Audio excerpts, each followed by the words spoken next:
있을 텐데 이렇게 많이 참석해 주셔서 감사드립니다. 이게 건강검사를 하게 되면 사실은 저는 주로 이제 전공이 산부인과고요. 그 중에서도 출산과 관련된 산과를 맡고 있는데, 그래서 제 강의의 주 고객 되시는 강의 들으시는 분들은 다 사실은 산모분들이시거든요. 젊은. 근데 또 이렇게 다양한 계층의 연령층에 계신 분들과 같이 강의를 하다 보니 강의 내용을 약간씩 좀 바꿔가면서 말씀을 좀 드리도록 하겠습니다. 한 가지 먼저 말씀을 드리면 옛날 얘기를 한 가지 말씀드리겠습니다. 예전에 저희 어르신들 그때나 그 전후 때는 아기를 사실 많이 낳습니다. 요즘 뭐 아기 낳을 때 이것도 한다 저것도 한다 많이 얘기 들은 거 보면 옛날에는 그냥 아기들 다 그냥 쑥쑥 낳는데 요즘엔 뭐 이렇게 하라는 검사도 많고 뭐 이렇게 하는 게 많은지 그런 거 다 필요 없을 것 같은데 라고 말씀하시는 분들 사실 있으시거든요. 근데 잘 생각해 보면 예전에는 형제 자매들이 되게 많았어요. 어느 집들 보면 몇 형제, 몇 남매 이렇게 많고 그런 집들이 많았고, 또 그런 집들의 내부 사정을 잠깐 들어가서 보면 그 형제들 중에 형제 자매들 중에 꼭 중간에 이렇게 네 위에 뭐 오빠가 있었단다, 네 밑에 동생이 있었단다 하는 집들도 많았어요. 그만큼 많이 난 만큼 또 중간에 아기들이 또는 산모까지 끝까지 생존하지 못하고 출산 과정 상에서 아기나 엄마가 잘못되는 경우가 많았는데, 옛날에는 그런 얘기를 터부시해서 말을 안 하다 보니까 그냥 잘 모르고 넘어가고, 실제로 아기 낳다가 엄마나 아기가 잘못되는 경우가 많았음에도 불구하고 통계가 없으니까 데이터가 없어가지고 얼마나 문제가 되는지 몰랐었거든요. 근데 요즘에는 다 아기를 한둘밖에 안 낳아요. 그러니까 그 한둘 애들이 다 건강하게 낳아야만 하는 거예요. 그 아기들 중에 잘못되는 산모나 아기가 있으면 안 되니까 그렇게 문제가 되는 아이들을 최소한으로 줄이기 위해서 하다 보니 많은 검사법들과 요즘에서 하는 그런 검사들이 존재하게 되는 거고, 제가 설명드린 내용들은 왜 그렇게 많은 검사들을 하게 되는지에 대한 설명을 드리게 되는 겁니다. 임신기간은 저희가 병원에 찾을 때 한 임신 초기에 한 28주까지는 40주가 임신 전체 기간인데, 그 중에서 28주까지는 대략 한 달에 한 번쯤 병원을 오게 됩니다. 그래서 4주 간격으로 병원을 보다가 후반부에 가면은 2주 간격으로 보고, 마지막에 한 달 남겨놓고 일주일마다 간격을 봐서, 그 이유는 후반부에 가면 갈수록 점점 더 이제 그 산모나 아기의 변화가 급격하기 때문에 문제가 생기는 걸 놓치지 않기 위해서 그런 거죠. 만약 아기가 또는 엄마가 어떤 문제성을 갖고 있다고 하면 아마 조금 더 자주 보는 일이 생길 거예요. 매번 병원에 오면 혈압 측정을 꼭 합니다. 그리고 산모의 체중도 측정하고 아기 심장박동도 체크해서 기본 체크를 하면서 아기를 보게 되는데, 상식적으로 일단 출산 예정일에 대한 정보를 말씀드리면 예정일을 계산하는 방법이 있어요. 예전에는 그냥 10달 이렇게 얘기했지만 요즘엔 출산 예정일 계산을 쉽게 하는 방법이 있는데, 오늘이 예를 들어서 생리를 시작한 첫날이었다고 하면, 그리고 바로 임신을 했다면 이 아이의 출산 예정일을 계산하는 방법은 앞에 보여주는 것처럼 달에다가는 9를 더하고 날에다가는 7을 더하는 겁니다. 즉 오늘이 1월 15일이거든요. 오늘 1월 15일인데 만약 오늘 마지막 생리 시작한 첫날이라고 하면, 바로 임신을 했다고 하면 이 아이가 언제 낳느냐? 10월 달에 납니다. 10월 달에 아기를 낳고요. 오늘이 15일인데 7을 더하면 22일이 되거든요. 그러니까 이 아기의 출산 예정일은 올해 10월 22일 날 출산하게 될 거예요. 그 기준을 가지고 이제 쭉 보게 되는 거죠. 임신 기간 10달 동안을 사실 3단계로 나눕니다. 요즘에 1, 3분기, 2, 3분기, 3, 3분기라 해서 이거를 3단계로 나누는데, 3단계를 나누는 거는 각각마다 검사하는 거나 보는 게 다르기 때문에 그렇습니다. 자, 1, 3분기, 2, 3분기, 3, 3분기에 검사하는 걸 뭘 하는지 간단히 보면 초음파를 다 하긴 하는데, 1, 3분기 초기 때는 아기가 자궁 안에 잘 있는지 아기 집이, 그리고 아기가 심장박동도 잘 뛰는지, 혹시 뭐 유산기는 없는지 이런 거 측정을 하기 위해서 초음파를 보게 되고요. 그 다음에 초기에 피검사를 좀 하게 됩니다. 어떤 피검사를 하는지 이따 설명드릴게요. 그리고 초음파로 무슨 목 뒷덜미 투명대 두께 이런 기형아 검사 같은 걸 하게 되고, 그 다음에 피검사로 하는 기형아 검사를 하게 됩니다. 예전에는 쿼드 검사라 그래서 이 검사 하나만 2, 3분기에 했었는데, 요즘에는 피 검사를 2번 해서 1, 3분기랑 2, 3분기 2번 해서 합쳐서 기형아 검사라는 걸 보통 하게 되고 3, 4분기에 가면 당뇨, 임신성 당뇨 체크를 합니다. 평소에 내가 당뇨가 전혀 없던 사람도 임신이 당뇨를 만들어낼 수가 있거든요. 근데 그게 증상이 없기 때문에 검사를 해야만 당뇨가 왔는지 안 왔는지 체크할 수가 있어요. 그 다음에 특수검사는 이제 아기가 혹시 유전자병, 유전병, 뭐 다운 증후군 이런 게 있을 가능성이 높으냐에 대한 체크를 하기 위해서 초기 때는 육모막 검사, 중기 때는 양수 검사나 제대혈 검사를 통해서 아기의 피나 양수를 뽑아서 검사를 하는 건데 이 검사들은 침수적 검사예요. 즉 찔러서 바늘을 찔러서 아기의 피나 아기의 양수를 뽑아가지고 검사해야 되는 거니까 아무 때나 검사하지는 않고 그 검사를 해야 된다는 위험성이 높아졌을 때 몇몇 분들에게만 하는 겁니다. 그 외에 이제 5개월쯤 되면 정밀 초음파 검사라 그래서 아기 뭐 손가락, 발가락 개수부터 시작해서 얼굴, 모양, 심장, 콩팥 이런 것들을 다 보는 검사를 임신 중기에 2, 3분기 한 5개월 정도 됐을 때 하게 됩니다. 이제 그 3분기에 가면 후반부에 가면 태동 검사도 하고 아기 안녕 검사를 하게 되는 게 이제 기본적인 검사 틀입니다. 자, 이제 임신 초기서부터 쭉 진행해 가면서 어떤 것들을 보는지 한번 보면 1, 2개월이면 4주에서 8주 정도 됩니다.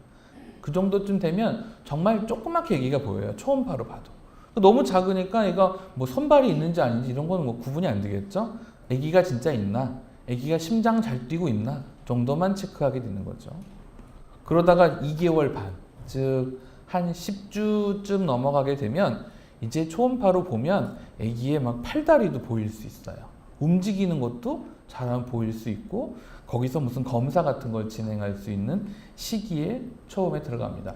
임신 1, 3분기 14주까지를 얘기를 하는 겁니다. 자, 초음파 사진을 보면 아기 집이 어디 있을까요? 응? 요게 아기 집입니다. 요게 아주 조그맣고요. 이게 초음파로 보이기 시작하려면 한 2, 3mm 정도는 돼야 보여요. 2, 3mm. 그거보다 작으면 안 보이고요. 이제 2, 3mm 이상 되면 아주 조그맣게 진짜 아기 집이 겨우 보이게 되고 이걸 보면 아, 이제 정상적으로 자궁 안에 아기 집이 자리를 잡았구나 라고 안심을 하고 좀 보게 되는 시기가 되죠. 이게 조금 더 커지면 이만해집니다.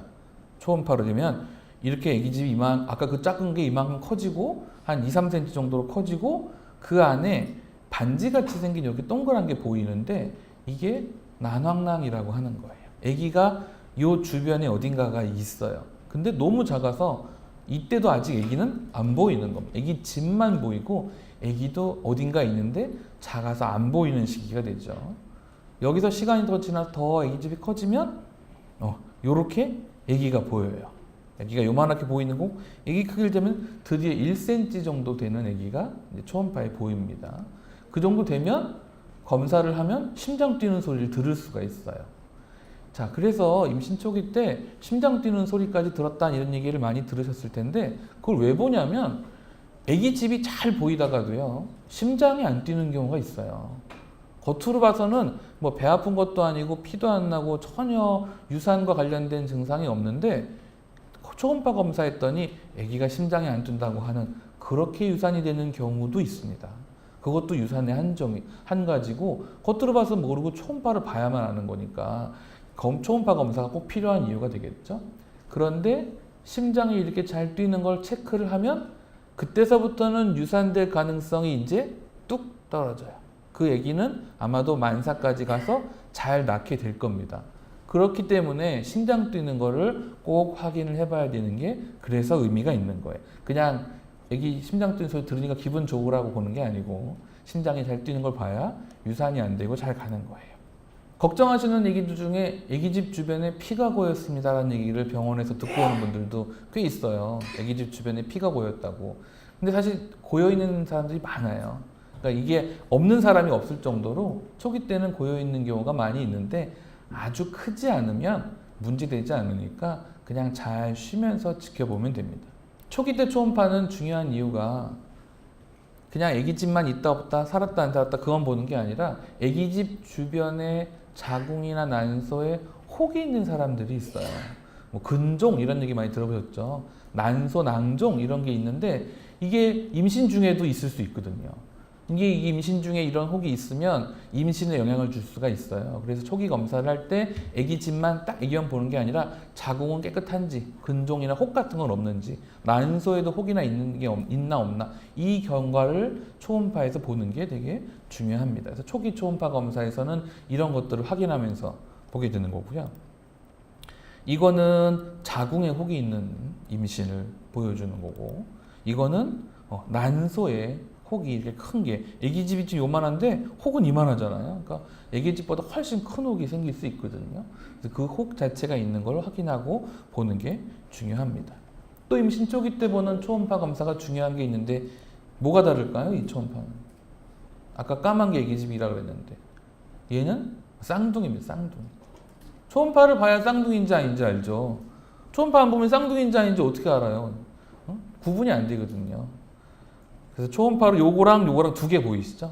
아기집이 두 개가 있는 거예요. 근데 얘도 아기집이 두 개 쌍둥이고 얘도 쌍둥이인데 쌍둥이만 다 알면 되느냐? 그게 아니고 한 가지를 더 알아야 됩니다. 쌍둥이가 각각 자기 집이 있거든요. 각각 자기 집이 있는데 그 자기 집이 각각 따로따로 가지고 있으면 제일 좋아요. 그런 쌍둥이는 임신 후반까지 별 문제 없이 잘 갈 수 있어요. 근데 아기집을 하나에 둘이 들어 앉아 있는 수가 있어요. 쌍둥이가. 그렇게 앉아 있으면 아기 쌍둥이일 때 생길 수 있는 질환과 병이 생길 확률이 높아져서 좀 더 잘 지켜봐야 됩니다.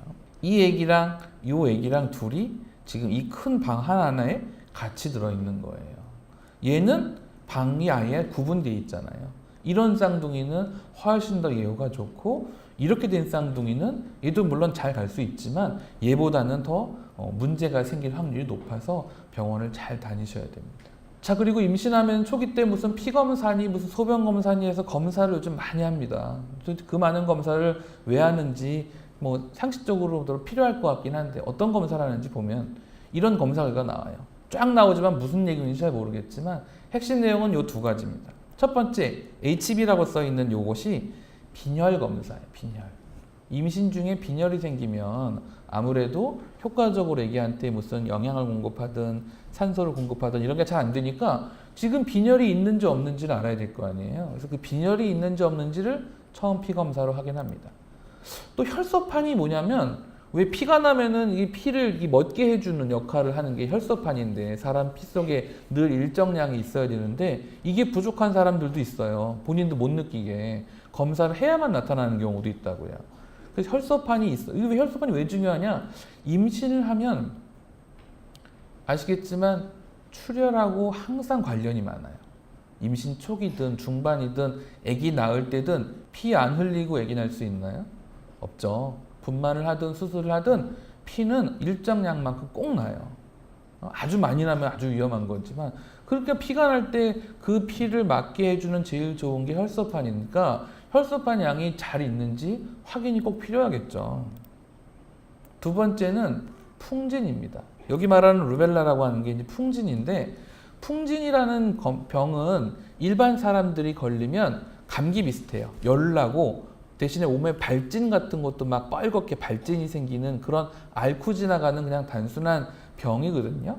그런데 문제는 다른 수많은 바이러스랑 달리 이 풍진 바이러스만 특이하게 얘는 걸리면 그 바이러스가 임신한 산모한테 걸리면 바이러스가 태반을 통해서 아기한테까지 얘는 갈 수 있어요. 대부분은 못 가거든요.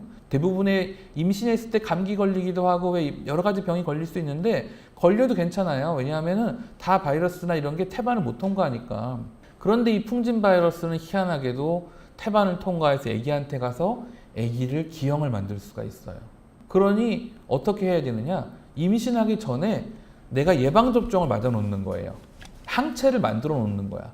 그러면 임신 기간 중에 혹시 풍진 바이러스가 내 몸에 들어와도 산모 몸속에 이미 항체가 있으니까 싸워주니까 아기한테 안 갈 거 아니에요. 그래서 요즘에 똑똑하고 그런 산모들은 다 미리 검사를 임신을 준비하는 분들은 다 임신하기 전부터 검사를 해서 풍진 항체가 없으면 풍진 접종을 맞아서 항체를 만들어 놓고 그리고 임신을 해요. 그러니까 완전히 다르겠죠. 그냥 무방비한 상태로 있다가 덜컥 임신하고 병원에 갔더니 항체가 없어요. 근데 임신하고 난 다음에는 풍진 예방 접종을 못 하거든요. 그러니까 이게 얼마나 미리 알고 준비하는 거냐 아니냐에 따라서 차이가 많겠죠. 이 사람은 풍진 항체가 잘 만들어져 있는 산모였습니다. 그 다음에 여러 가지 수많은 B형 간염, 무슨 C형 간염, 에이즈 검사, 매독 검사 같은 피 검사를 하는데 얘네들은 다 특징이 뭐냐? 임신하면 태반을 통과해서 아기한테 가는 애들만 모아서 검사를 하는 거예요. 나머지는 어차피 임신 중에 걸려도 괜찮으니까 임신했을 때 그 바이러스나 세균이 태반을 통과해서 아기한테 가는 것만을 골라서 지금 걸려있나 안 걸려있나 그 병이 항체는 있나를 체크하는 것들이 이 해당되는 이 검사들입니다. 소변 검사를 또 초기 때 하죠. 주로는 두 가지입니다. 당뇨가 혹시 있나? 또 그 다음에 단백질이 빠져나가는 것이 있나? 이 두 가지를 보는 거예요. 그래서 프로테인이나 글루코스라고 해서 소변 검사를 하면 이 두 가지를 확인해서 당뇨가 있으면 왜 임신에도 영향을 주니까 안 되고 또 그다음 단백뇨가 있으면 콩팥 기능이 안 좋다는 거니까 그것도 미리 선별하기 확인하기 위해서 검사를 합니다. 혈액형이 꼭 필요하겠죠? 왜냐하면 아기 낳으면 때 피가 항상 많이 난다고 했으니까 본인 혈액형을 알아야 되는데 이 혈액형은 자기가 알고 있는 혈액형하고 검사해보면 다르게 나오는 사람도 있어요. 지금도. 자기는 A형이라고 알고 있는데 검사했더니 O형 나오기도 해요. 자기 혈액형을 모르는 경우가 많거든요. 가끔. 꼭 확인해서 혈액형 알아야 되고 RH 음성이면 특히나 더 피가 부족할 수 있으니까 혈액형 검사를 꼭 해놔야 됩니다. 아마 자궁경부암 검사는 오히려 다른 분들이 더 많이 하시니까 이건 건강검진에서도 하고 많이 할 텐데 출산을 하는 과정상에서 자궁문이 이렇게 열려야만 아기가 나오잖아요. 분만을 하려면. 그러니까 자궁경부에 기존에 무슨 병이 있는지를 미리 알아야 될 필요가 있는 거예요. 왜냐면 병이 있으면 분만을 하지 못할 수도 있고 수술을 놔야 될 수도 있고 다양한 현상이 있을 수 있어서 자궁경부암 검사도 꼭 초기 때 받아야 되는 검사입니다. 이런 검사들을 받아야 초기 때 이제 문제가 있나 없나 등을 확인하게 되겠죠. 자, 그 다음에 이제 초기에 임신 1, 3분기 후반부. 자, 이 정도쯤 되면은 몇 주냐면 12주입니다. 아기가 많이 커 보이죠. 벌써 뭐 머리랑 여기 코, 이마, 여기가 목 부분이고 여기가 가슴, 배, 다리도 보이고 엉덩이랑 머리 부분은 다 보이죠. 이 정도쯤 되면 초음파로 보면 한 12주, 즉 3개월만 되면 이 정도로 초음파로 보입니다. 거의 아기 팔다리 있는 거 다 보일 수 있고 심장도 다 보이고 하죠. 이렇게 잘 보이니까 이때서부터 무슨 기형아 검사를 이제 시작하는 거예요. 뭘 보냐면 이건 좀 특수한 부위인데 목 뒷덜미, 목의 뒷덜미 쪽에 있는 투명대라고 하는 두께를 재요. 이걸 기준으로 보면 아기 크기는 엉덩이서부터 머리까지의 이 길이를 재서 크기를 재는데 이 정도 한 3개월쯤 되면 아기 크기가 5cm쯤 됩니다. 5cm쯤 되는 거예요. 좀 얘기가 확대해서 그렇지 실제 크기는 5cm밖에 안 되는 거예요. 그 얘기의 첫 번째, 여기 코뼈 크기 측정을 합니다. 코뼈가 잘 있나. 또 하나, 여기 목 뒷덜미 투명대 두께. 여기가 목이니까 여기가 목 뒷덜미잖아요. 이 뒤에 있는 까만 선 보이시죠? 얘 두께를 재는 거예요. 이거 왜 재나 봤더니 이게 이렇게 두꺼워지는 애들이 있거든요. 가끔. 그러면 그런 애들은 유전병이 있을 가능성이 높아요.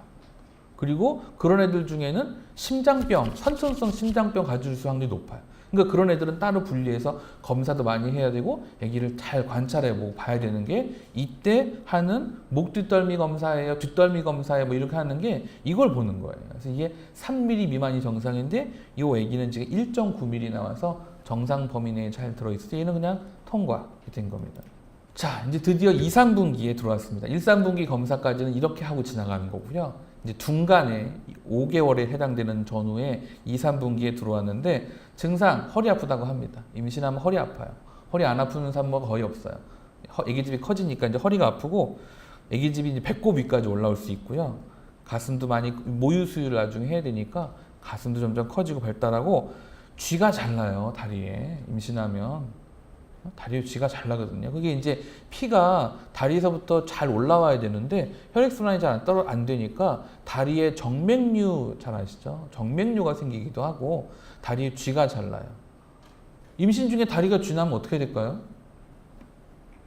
방법이 있나요? 옆에 있는 남편을 빨리 깨워야죠. 그래서 다리를 빨리 주무르라고 하는 방법밖에 없습니다. 다리에 쥐가 잘 나고 또 체중도 급격하게 늘기 시작하면서 배가 이제 많이 나오기 시작하는 시기가 요 15주 지나가면서 2, 3분기 때 일어납니다. 이 시기 때 해야 되는 게 특별하게 따로 설명을 하면 기형아 검사라는 겁니다. 사실 기형아 검사라는 말은 잘못된 말이에요. 왜냐하면 이 피검사로 하는 기형아 검사로 아기의 기형을 진단하는 게 아니에요. 옛날에는 쿼드 검사라 불렀고 지금은 통합 검사라고 부르는 걸 하는데 그냥 설명하기 쉽게는 기형아 검사라고 하지만 얘가 무슨 검사냐면 간단히 설명을 드리면 얘는 산모 혈액 속에 있는 호르몬을 보는 거예요. 산모 혈액 속에 있는 호르몬을 봤는데 그거 가지고 아기가 유전병이 있는지 없는지를 알 수 있을까요? 엄마 그냥 피검사로 호르몬 봤는데 몰라요. 알 수 없어요. 못 맞추는 거예요. 그거는 아기 거에 대한 유전병이나 그런 걸 알려면 아까 잠깐 얘기했던 것처럼 아기 걸 꺼내야 돼요. 그게 당연하겠죠? 양수 검사나 이런 검사로 바늘로 찔러서 그 안에 있는 양수나 아기 태반이나 이런 거를 강제로 뜯어내가지고 뽑아내가지고 그걸로 검사해야만 아기가 유전병이 있는지 없는지를 알죠. 엄마 거 가지고는 알 수 있는 방법이 없거든요. 그래서 이 피검사로 하는 기형아 검사는 기형이 있냐 없냐를 보는 게 아니라 위험도만 봐주는 거예요. 위험도라는 건 뭐냐? 조금 위험이 높냐 낮냐 봐가지고 쉽게 생각하면 이분이 아까 말한 그 침습적인 양수 검사를 할 필요가 있는 사람인지 없는 사람인지를 봐주는 거예요. 아까 그 찔러서 하는 검사를 다 할 수 없잖아요. 왜냐하면 그 찌르는 검사 자체가 위험할 거 아니에요. 찔러서 배에다가 이렇게 긴 바늘을 찔러서 검사를 하는데 그 검사를 다 받을 수는 없잖아요. 위험하니까. 그 누가 이걸 받아야 되는지를 찾아내기 위한 검사다라고 생각하시면 기형아 검사를 이해하기가 쉽습니다. 그래서 기형아 검사는 다운 증후군이라는 그런 유전병 같은 그거에 대한 위험도를 봐주는 검사예요. 결과는 이렇게 나와요. 그래서 고위험이냐 저위험이냐 이렇게 두 가지로 나오게 됩니다. 저위험이라고 하면 확률이 낮다. 유전병이 있다 없다가 아니라 확률이 낮다. 고위험 나올 확률이 높다. 그럼 뭐 하라는 거냐? 양수검사 같은 침습적 검사 해봐라. 그런 뜻인 겁니다. 그 양수검사가 어떤 거냐? 보시는 것처럼 이렇게 3분 배에다 대고 초음파를 해요. 그러면서 이렇게 옆에 있는 긴 바늘이 배를 통해서 아기인데까지 깊이 들어가는 거예요. 물론 초음파로 아기를 피해서 양수만 딱 고여 있는 데만 하니까 아기가 뭐 찔리거나 그럴 위험성은 거의 없다고 보시면 돼요. 여기 옆에 보는 것처럼 바늘이 여기까지 들어온 거예요. 이건 다 까만 건 양수고 아기 몸은 여기 있잖아요. 그러니까 아기 몸과 전혀 상관없는 부위에 바늘이 잘 들어가게끔 한 다음에 거기서 양수를 뽑으면 그거 가지고 유전자 검사하는 거고 양수 검사를 하면 좀 위험한 검사라서 그렇지 아기가 유전병이 있냐 없냐는 거의 99% 이상 확실하게 진단할 수가 있어요. 그게 바로 양수 검사입니다. 양수 검사하면 결과가 어떻게 나오냐면 이렇게 나와요. 이런 거 많이 보신 적 있으시죠? 아기의 염색체를 1번서부터 다 분리해가지고 이걸 현미경으로 다 관찰을 하는 거예요. 그러면 유전자에 생긴 유전병이 있는가 없는가를 거의 99% 이상 정확하게 진단할 수가 있는 거예요. 그래서 위험한 검사지만 이 검사가 남아있고 얘는 아무나 하는 게 아니라 아까 했던 기형아 검사에서 하라고 한 사람들 그 사람들만 선별적으로 이 검사를 하는 거예요. 근데 이거 좀 더 나가면 PC라는 것도 합니다. 이건 이제 배안 검사라서 한 3주 정도 걸려요. 검사가 나오는데. 근데 3주 아니고도 요즘엔 이런 걸만 하는데 화면상에 보이시는지 모르겠는데 여기 보면 파란 거 세포 안에 빨간 점 2개 나온 거 보이시죠? 이게 뭐냐면 다운 증후군은 여기서 보이는 21번 염색체가 하나 더 있는 거예요. 하나 더 있는 게 다운 증후군이에요. 그래서 여기다가 색깔을 입히는 거예요. 그래서 바로 얘는 21번 염색체가 2개다. 다운 증후군은 아니다. 이렇게 보는 게 PC라고 하는 형광 염색이고 이거는 결과가 빨리 나와요. 검사하면 거의 다음 날이면 결과가 나와서 다운 증후군이란지는 이렇게 금방 아는 방법도 있습니다. 이거는 13번 염색체가 2개인 것을 확인한 검사예요. 이런 특수 검사도 양수 검사를 할 때 진행할 수 있습니다. 자, 근데 설명이 더 필요한 거 하나가 니프티라고 하는 검사예요. 이게 지금 최근에 나온 건데 이 검사를 설명하려면 되게 복잡하고 오래 걸려서 다 설명드릴 수 없지만 간단하게 설명을 드리면 이런 겁니다. 임신 상태에서 엄마 피 속에 엄마 것만 있는 게 아니라 임신을 하면 아기 유전자가 떠다녀요. 엄마 피 속에 아기 유전자가 떠다닌다고. 양이 되게 작아요. 그래서 옛날에는 있는 줄 알았지만 그걸 가지고 뭘 어떻게 할 수 있는 방법이 없었어요. 근데 요즘에는 기술이 좋아져서 엄마 피를 뽑으면 그 안에 아주 조금밖에 없는 아기 유전자를 뽑아낼 수 있어요. 그래서 그걸 가지고 검사를 하는 게 소위 말하는 니프티라는 검사입니다. NIPT라고도 불리기도 하는 이 니프티 검사는 엄마 혈액 속에 있는 아기 유전자, 이 하얀 거 보이시죠? 아주 얇게 떠다니는 아기 유전자를 뽑아서 그걸 가지고 검사를 하는 거예요. 그랬더니 검사도가 정확도가 높아져서 아까 말한 기형아 검사보다는 더 정확한 검사라고 보시면 됩니다. 하지만 양수 검사만큼 나오진 않아요. 그 중간쯤에 있는 검사다라고 보시면 됩니다.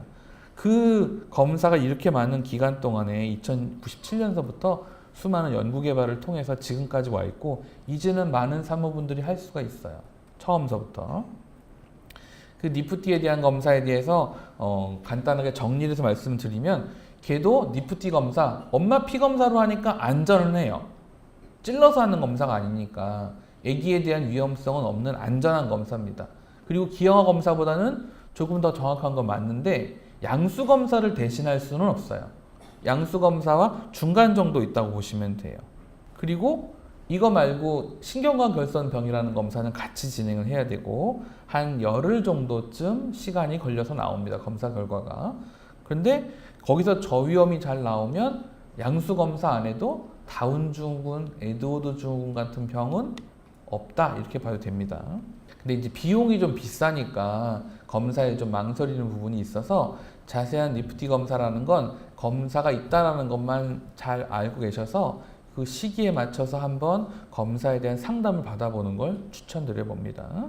그래서 고위험 나오면 양수 검사를 또 해봐야 되는 게 남아있기는 해요. 그 다음에 이제 정밀 초음파 검사라는 걸 하게 됩니다. 초음파로 5개월 들어갔을 때 보는 초음파인데 이때 이제 아까 말씀드린 것처럼 손가락, 발가락 개수, 뭐 심장, 얼굴, 여기 왜 언청이 뭔지 아시죠? 윗입술 이렇게 갈라져 있는 그런 병이 있는지 없는지 등등을 다 확인하는 거예요. 근데 이걸 왜 보느냐 하면 여기 언청이가 있는 애기들 검사하면 유전병이 있을까요? 유전병 없어요. 유전자는 똑같아요. 정상인하고. 손가락 개수가 문제가 있어서 예를 들어서 손가락이 5개여야 되는데 하나가 더 있어. 그 애기는 유전병이 있어서 1개가 더 생겼을까요? 그렇지 않아요. 유전자는 똑같아요. 거의. 그러니까 유전병하고는 상관없이 형태가 만들어져 가다가 하나가 더 생기거나 덜 생기거나 붙어야 될 게 떨어지거나 이런 형태의 이상을 찾는 게 정밀 초음파 검사예요. 유전자랑은 전혀 상관없이 형태를 봐야 되는 거예요. 그래서 보는 건 아기 크기도 보고요. 아기가 머리가 밑으로 있나 똑바로 있나를 검사를 하는데 아기를 잘 낳으려면 머리가 밑으로 있어야겠죠. 근데 이제 그 자세는 7개월 넘어가면서 정해지는 거고요. 요 초기 때는 아기가 막 헤엄쳐 다니니까 위치는 중요하진 않아요. 태반 위치는 중요합니다. 전치 태반이라고 해서 아기를 분만으로 못 낳고 꼭 수술로만 낳아야 되는 병이 있어요. 태반이 아기가 나오기 전에 원래 나오면 안 되잖아요. 태반이 아기가 나오는 입구를 막고 있는 거예요. 덮어서. 그거 어떻게 해요? 아기 나오기 전에 태반부터 떨어지면 큰일 나니까 그 아기들은 무조건 수술해야 되는데 옛날에 사극을 보면 임신한 산모가 진통이 걸렸는데 피가 너무 많이 나가지고 아기도 죽고 엄마도 죽고 뭐 이런 얘기 나오잖아요. 옛날에는 방법이 없으니까 수술을 못했으니까 전치 태반이면 그냥 다 죽었어요. 엄마도 죽고 아기도 죽고. 옛날에도 보면 있었을 거예요. 근데 요즘에는 이제 그걸 미리 태반이 막고 있는 걸 알면 분만으로 안 하고 수술로 하니까 다 사는 거예요. 그래서 태반의 위치가 중요해요. 양수량도 중요하겠죠. 양수가 있는지 없는지 충분한지 안 충분한지 배만 보면 알 수 있나요? 모르는 거예요. 초음파를 봐야만 알지. 또 도플러라는 걸 통해서 추가 정보를 얻기도 하고 그 다음에 이제 머릿속서부터 뭐 머리 안에 뭐 뇌실이 어떠느니 윗입술 모양이 괜찮으니 뭐 가슴이나 폐에는 문제가 없는지 심장병, 선천성 심장병 있는지 없는지 배 안에 위나 이런 건 괜찮은지 콩팥, 간 태어날 때 콩팥이 없는 애들도 있어요. 어른들 중에 가끔 그동안 아무 문제 없이 건강하게 잘 성인이 됐는데 다른 이유 때문에 CT 검사를 했더니 당신은 콩팥이 한 개입니다. 성인이 돼서 듣는 경우도 있어요. 콩팥이 선천적으로 하나밖에 안 생기는 사람도 있어요. 그건 뭐 미리 봐야 알지 아니면 모르거든요. 그런 것들을 보게 됩니다. 실제로 초음파 보면 이렇게 보게 됩니다. 아기의 머리 안에 사진이에요. 초음파로 보니까 머리의 단면 사진이고 뒤에 보이는 요 나비 모양처럼 생긴 요게 뒷머리에 있는 소뇌예요. 소뇌, 대뇌, 소뇌 이런 걸 아기 머릿속을 보는 거고 요건 뇌실의 크기를 보는 거고 이게 얼굴이에요. 얼굴처럼 보이나요? 초음파 보니까 여기 눈 감고 있는 거 보이시죠? 이 오른쪽 눈 감고 있는 게 코뼈고 여기 볼, 턱 여기가 이마 부분이에요. 얼굴 부분 본 거고 이게 뭐 하고 있나요? 입 벌리고 있죠, 애기가? 여기 콧구멍. 애기가 맞다잖아요, 지금. 그래서 윗입술, 아랫입술 잘 보여서 아까 얘기했던 윗입술이 잘 이어져 있나 끊어져 있진 않나 등등을 이걸 보고 아는 거예요, 저희도. 이 파란 거 보이는 거는 피가 지나가는 걸 보여주는 거예요. 그래서 혈액을 심장 내에서 잘 지나가고 있는가, 어디 막힌 데는 없나, 좁아진 데는 없나. 이 까만 거는 아기의 위입니다. 위. 아기가 양수를 먹기 때문에 위 안에 양수가 이렇게 고여 있어서 까맣게 보이는 거예요. 이 위도 잘 보여야 되고, 요 까맣게 가로로 보이는 건 담낭이에요. 담낭, 쓸개. 임신 중에도 쓸개 아기가 있는지 여부를 확인 꼭 해야 됩니다. 등뼈음을 보는 거고, 여기 손가락 보이시죠? 어디 갈키고 있네요. 손가락이라고. 손가락 모양, 개수 실 수 있고요. 이건 발바닥입니다. 이렇게 발바닥에 발가락 끝을 봐서 요거 새끼발가락 네 번째, 세 번째, 두 번째 이만큼이 엄지발가락이에요. 발가락 개수 다 확인할 수 있습니다. 이렇게 정밀 초음파를 해서 확인을 하는 거죠. 자, 이제 2분기 전 3분기로 넘었어요. 후반부로 들어왔어요. 자, 후반부가 되면 이제 아기나 엄마에 대한 검사는 다 끝났어요. 거의 이제 아기가 잘 커나가나 이제 힘들어지는 증상들이 중요한데 임시 후반부 가면 배가 자주 뭉쳐요. 그 정상이에요, 정상. 가진통이라 그래서 임신 한 뭐 6, 7개월 넘어가면 배가 가끔 뭉치거든요. 근데 그게 너무 자주 있지만 않은 거면 정상이고요. 그런 경우는 아무 문제가 되지 않습니다.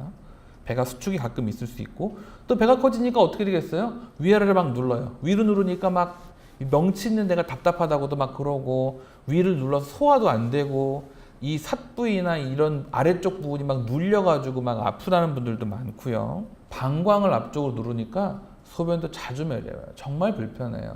배가 많이 나온 상태에서 잠을 자는 것도 불편해하는 경우도 있고 때로는 태동 때문에 잠이 깨기도 하고 쥐가 나서 잠이 깨기도 하고 화장실 갔다 왔는데 또 가기도 하고 이게 어쩔 수 없는 겁니다. 되게 불편해요. 그걸 다 감수하면서 참아가시는 겁니다.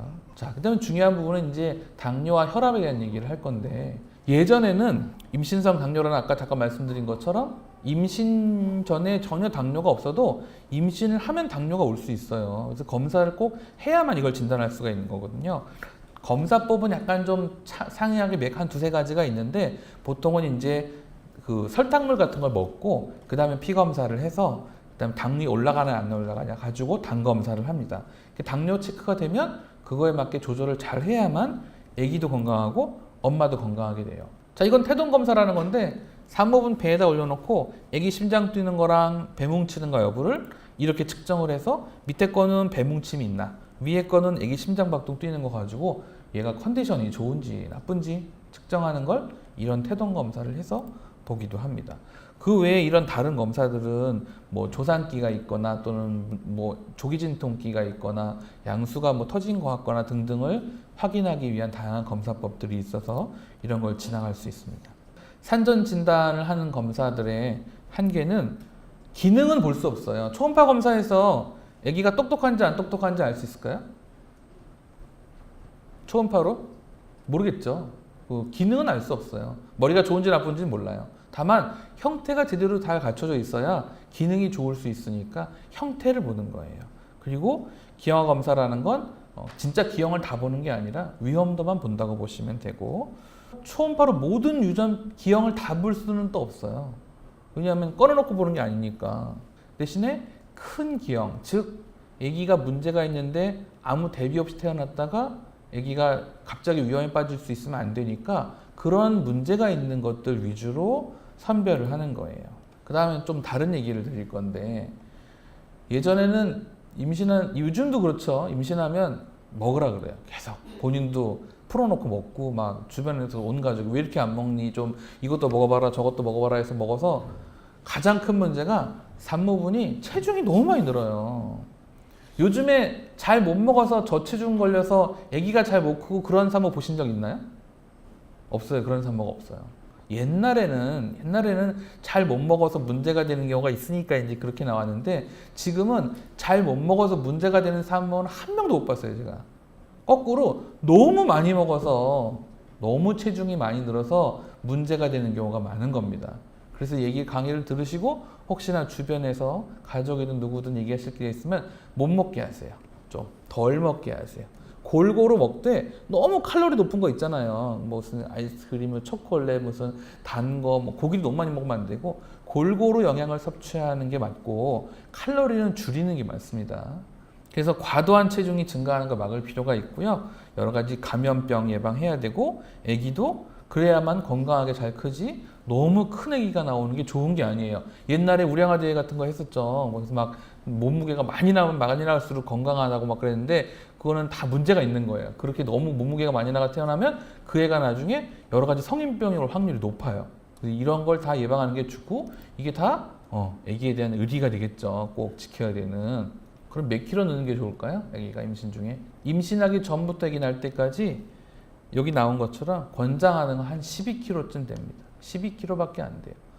막 근데 20kg 이상씩 막 체중 능가하는 분들 많거든요. 순식간에 늘어갈 수 있어요. 관리를 하지 않으면. 그래서 임신 전부터 한 10에서 13kg, 보통 12kg 정도 늘면, 그러니까 한 달에 1kg에서 2kg가 채 안 되게끔 평균적으로 늘면 그게 적당한 거예요. 그걸 잘한다고 칭찬해 주셔야 됩니다. 주변에서. 너무 많이 체중이 찌면 엄마가 아까 말했던 검사 당뇨가 올 수 있어요. 당뇨가 올 수 있어. 평소에 당뇨병이 없어도. 그리고 임신 중독증이라는 고혈압이 생겨가지고 막 경기하고 쓰러지는 임신 중독증이라는 병 올 수 있어요. 아기 낳고도 피나는 게 무섭잖아요. 그것도 잘 올 수 있어요. 또 큰 아기일수록 분만할 수 있나요? 엄마가 체중이 많이 늘면 늘수록 아기도 커지고 아기를 낳아야 되는 산도도 되게 좁아지는 거예요, 상대적으로. 그러니까 분만을 못 해요, 더. 잘 못 난다고, 아기를. 수술을 낳게 될 가능성이 높겠죠? 자, 임신 중독증이라는 병은 평소에는 아무런 혈압이나 이런 병이 없는 산모인데 혈압이 갑자기 올라가는 거예요. 그러면 소변에서 단백뇨가 나와. 그러다가 가장 큰 문제는 그렇게 된 산모가 갑자기 막 쓰러져가지고 경기를 하고 입에 거품 물고 경기하고 막 이렇게 응급실에 오는 경우가 있어요. 되게 위험한 겁니다.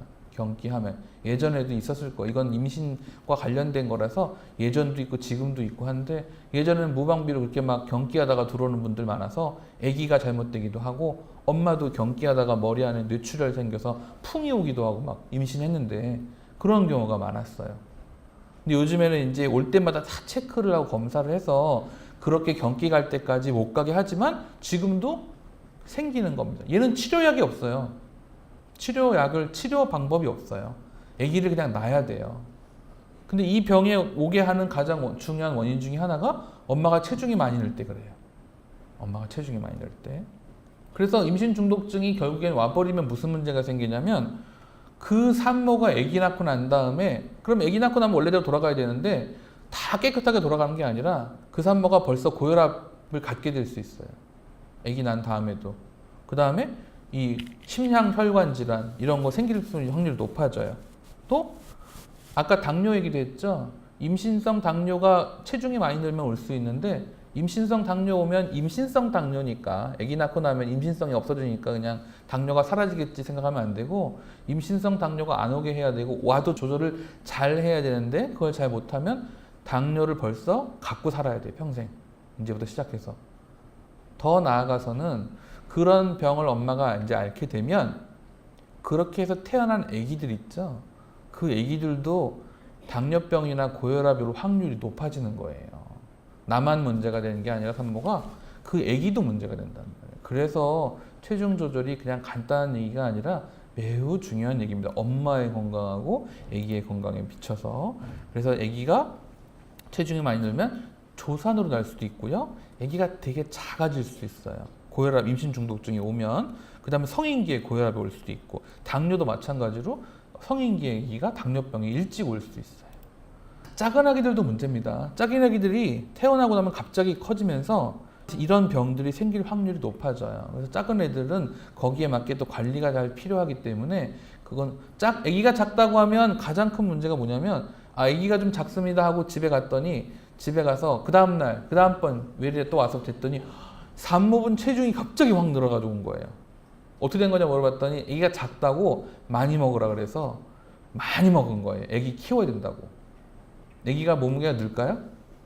아기가 작은 애 작다 그랬는데 집에 가서 많이 먹고 오면 아기가 몸무게가 늘어서 왔을까요? 안 늘어요. 안 는다고요. 엄마만 체중이 늘어나니까 아까 말했던 과체중이 더 위험하겠죠? 그러니까 그렇게 먹는 걸로 조절할 수 없어요. 아기 체중을 먹는 걸로 조절할 수 없어요.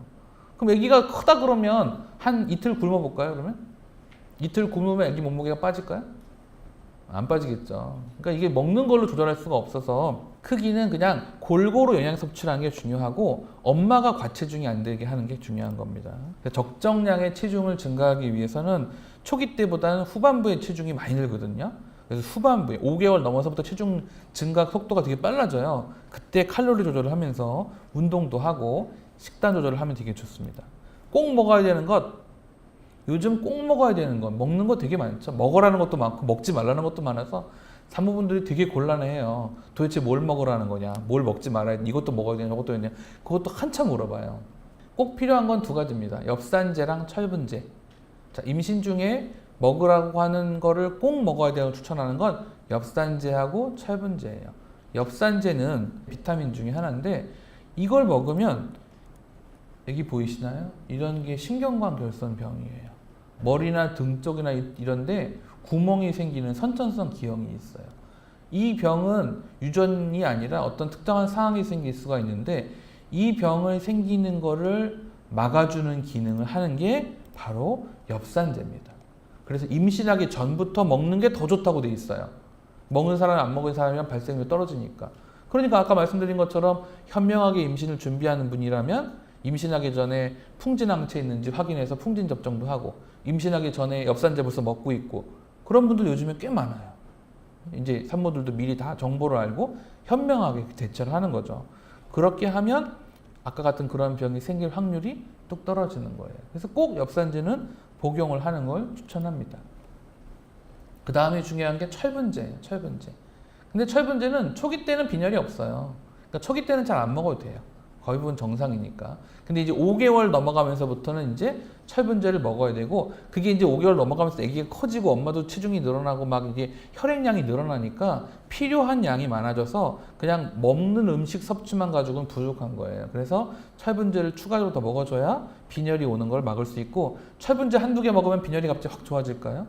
안 그래요. 한 두세 달, 한두 달, 최소한 한두 달 이상은 꾸준히 먹어야 조금씩 올라가요. 그러니까 평소에 계속 먹어야 될 필요가 있는 거예요. 철분제를. 물론 골고루 영양 섭취를 잘하면 잘 따라갈 수 있기는 한데, 그 외에는 뭐 칼슘을 먹어야 되나요? 뭐 비타민 D를 먹어야 되나요? 뭐 오메가3를 먹어야 되나요? 수많은 것들이 있는데, 그 외의 것들은 사실 의학적으로 꼭 필요하다고 할 수는 없습니다.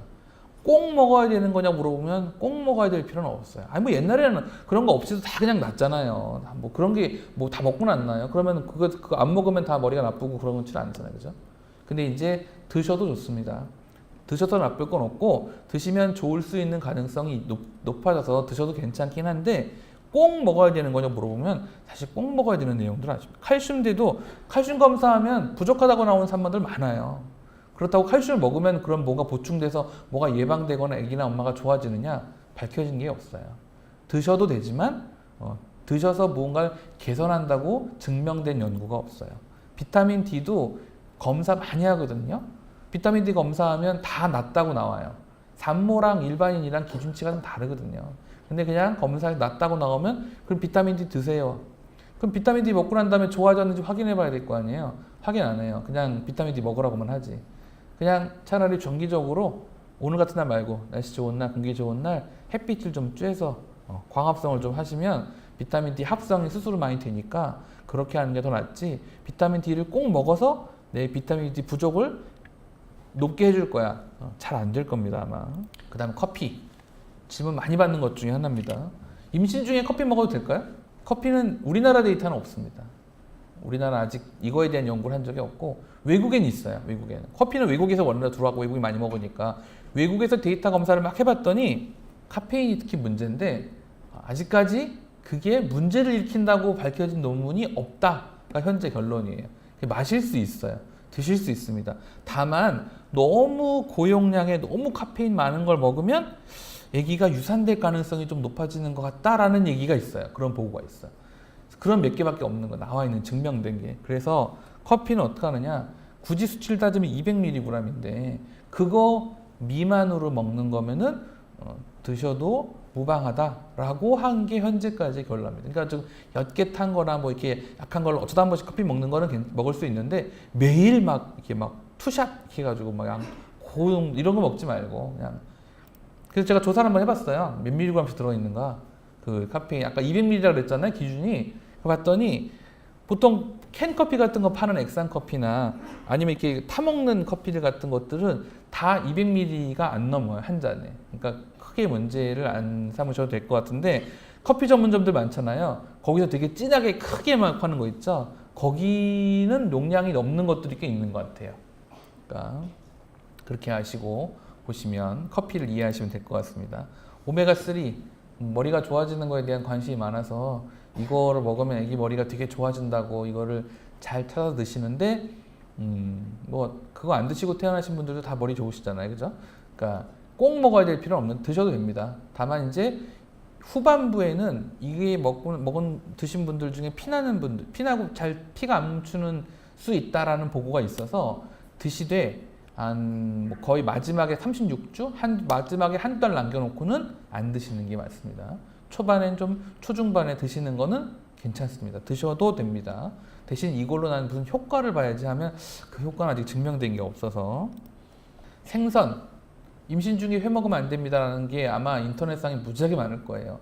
또 어르신들도 회 먹으려고 그러면 네가 왜 회를 먹니? 그러면서 회를 안 먹게 하죠. 근데 회를 꼭 먹고 싶어 하는 분들이 많이 있어요. 먹어도 되나요? 회? 먹지 말아야 되나요? 그 똑같이 먹고선 탈나서 그래요. 회가 날 건데 같이 식구들끼리 다 같이 먹었어요, 회를. 근데 다른 사람 멀쩡한데 임신한 산모만 탈이 나는 경우가 있어요. 임신하면 장 운동이 좀 떨어지고 잘 안 좋아요. 똑같이 먹고도 다 본인은 흡수가 잘 안 되고 해가지고 탈이 날 수 있고, 탈 나면 약 쓰기 힘들잖아요. 그래서 피해가라는 뜻에서 먹지 말라는 건데, 어쩌다가 한번 좋은 회를 먹은 거까지 안 되지는 않습니다. 드셔도 사실 됩니다. 다만 이제 왜 다른 생선 잡아먹고 사는 생선들 있잖아요. 참치나 이렇게 큰 생선들, 걔네들은 수온이 자꾸 올라갈수록 농축된다는 얘기가 있어서 회를 먹더라도 이제 좀 그 피라미드의 밑에 있는 애들 있잖아요. 그런 애들 회를 먹는 게 낫고, 뭐 참치류처럼 이게 큰 다른 생선 잡아먹는 생선들 같은 거의 회나 생선은 좀 피하는 게 좋다고 합니다. 관련되어진 내용들은 이렇게 보시는 것처럼 제가 써놓은 글이 있으니까 한번 찾아서 읽어보시면 조금 더 많은 도움이 될 것 같고요. 매운 거 먹지 말라고도 해요. 매운 거. 임신한 산모가 매운 거 먹어도 되나요? 안 되나요? 매운 거 먹으면 뭐 아기가 뭐 안 좋아지나요? 먹어도 돼요. 어쩌다 한 번씩 먹어도 돼요. 대신 매운 것만 계속 먹으면 아마 위가 아마 못 견딜 거예요. 그래서 뭐 입도 타고 이러면 특히 매운 거가 많이 땡길 때가 많은데, 어쩌다 한 번씩 그냥 식사들 중에 한번 매운 거 좀 한두 번 먹는 것 가능합니다. 아예 안 되거나 그런 건 아니에요. 그래서 여기까지 오시면 되고, 일반적으로 결국 정리를 드리면 임신하면은 식사를 골고루 먹는 게 좋습니다. 아무리 좋은 거라고 하더라도 임신 중에 어떤 하나를 계속 먹는 건 안 좋아요. 이런 예도 봤어요. 집에서 몸에 임신한 산모한테 좋다고 뭘 다려놔요. 무슨 뭘 고아놓거나 다려놓거나 이렇게 쌓아놓고 엑기스 뭐 이런 거 쌓아놓고 그다음에 매일 먹는 거 있잖아요. 그런 게 더 안 좋아요. 아무리 좋은 거라도 너무 계속 집중적으로 그 약을 그 음식을 먹는 게 아기한테 더 악영향을 줄 가능성이 높아서 그냥 여러 개의 음식을 골고루 먹는 범위 내에서 먹으면 좋아요. 다만 어느 하나만 집중적으로 먹는, 그게 아무리 산모한테 좋다 하더라도 계속 다려서 먹는 건 오히려 더 나쁜 겁니다. 그래서 골고루 영양 섭취를 하는 것 중요하고, 그 다음에 체중 관리하는 게 두 번째로 중요하고, 임신을 혹시 준비하는 사람이라면 임신하기 전부터 확인해야 되는 것들이 있으니까 그걸 확인해서 미리미리 대비를 하면 아까 같은 그런 위험성이 생기는 것들을 줄여주니까 꼭 할 필요가 있겠죠?